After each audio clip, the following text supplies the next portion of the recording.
Hi everybody, this is a Flat Cat Cafe Racer. I'm out on my Thruxton R Jim Dandy today. Gonna take a little ride by myself. Everybody else is working or asleep.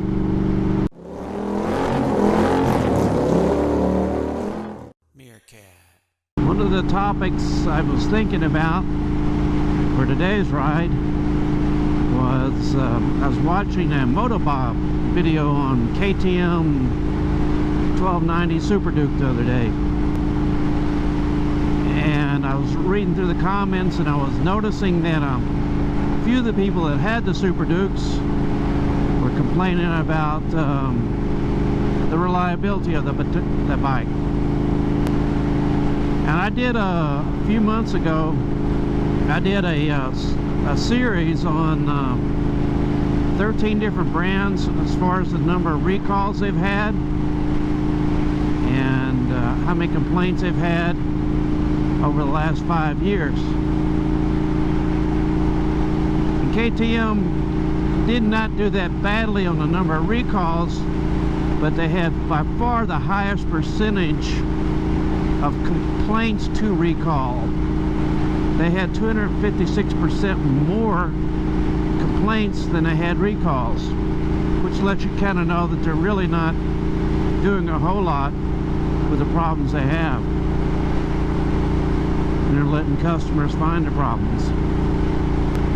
So I asked in the comments section, Motobob, and says, you know what, it would be a really good thing, because Motobob's got probably 170,000 subscribers and probably gets 16,000 or 17,000 views for each thing.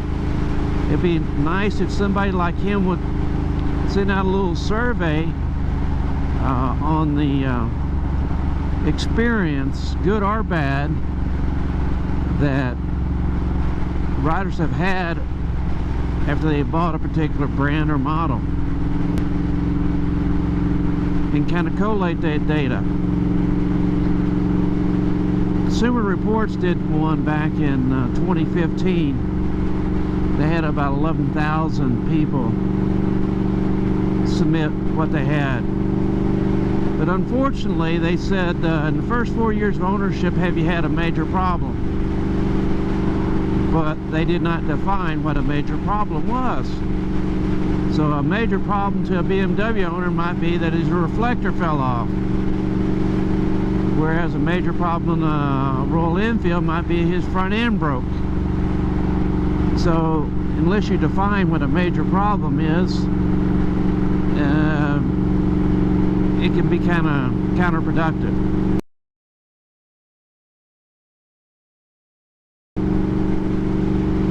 So I thought it would be a good idea to send out, I'll put up a little example of a survey, I would think, and ask the question, so what was covered under warranty, what wasn't covered under warranty, how much did it cost you, why did they say it wasn't covered under warranty? And what I'd like to do is I'd like to collect these on all the different brands and kind of assimilate them to see what the riders or customers are actually saying. Because when they do a review, and they do a good job in review, Motobob does a good job on a review, I think. When they do the review, they have a bike maybe a week, or sometimes 2 weeks, maybe longer, but they really don't get a good idea of what it is to live with a bike. A bike might be really exciting and fun, but if you're in a shop every other day because of an electrical problem or mechanical problem or what have you, it becomes a lot less fun.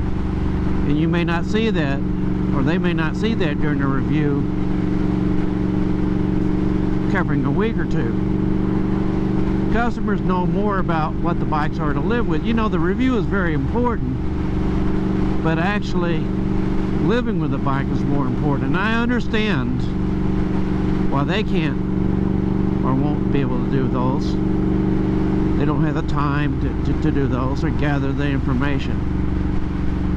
But I don't think with my 375 subscribers as of today that I would have enough viewers that I could gather enough data for it to be accurate. You know, you don't want third-party data, you don't want hearsay data, you want people who have actually had the bikes, owned the bikes for probably 6 months to 4 years to get a good idea about what kind of problems they have had, how they were addressed or weren't addressed, or the good things about the bike that they did not know when they bought the bike, or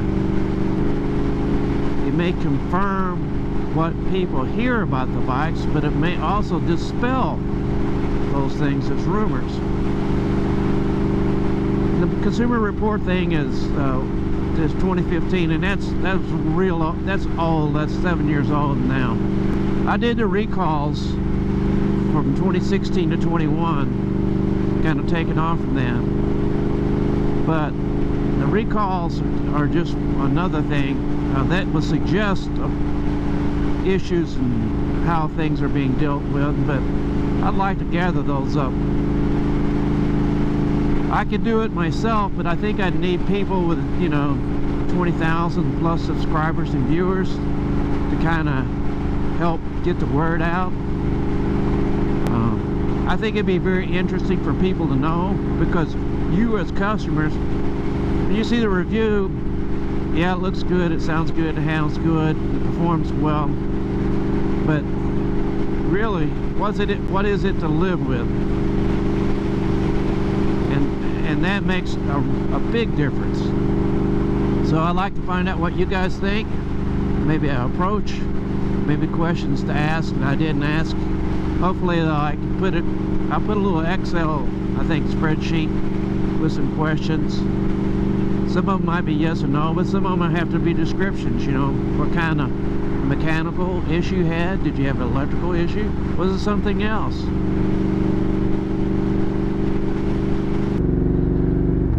Well, I appreciate you joining me today, and I appreciate any kind of comments or suggestions you would have on the topic I broached about trying to determine what motorcycles are to live with, a particular model or brand. So this is Flat Cap Cafe Racer out till we have our next ride. Join me and my friends at Flat Cap Cafe Racer for riding and racing. Please subscribe.